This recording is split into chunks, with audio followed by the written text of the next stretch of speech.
Au moment même où nous nous exprimons devant vous, la situation s'est profondément dégradée aux abords de l'aéroport militaire.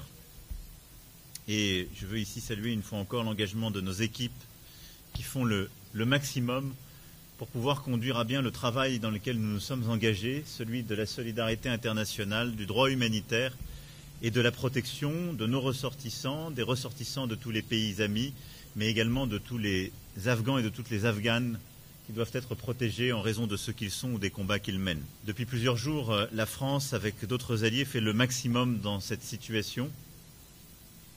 Nous continuerons de le faire aussi longtemps que les conditions seront remplies sur le site de l'aéroport.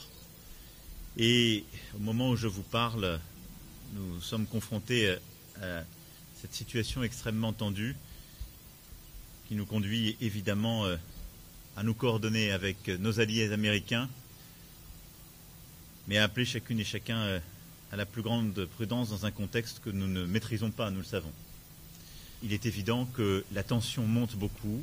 Nous connaissions tous ce risque depuis le début, compte tenu de la confusion qui règne à Kaboul et de la tension qu'il y a depuis le début au sein de l'aéroport militaire.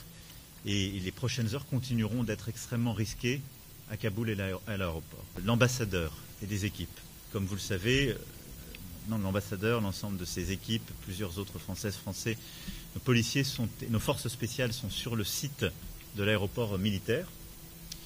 Et ils ont vocation à quitter le territoire afghan dans les derniers vols que nous effectuerons. La situation de sécurité n'est pas sous notre contrôle.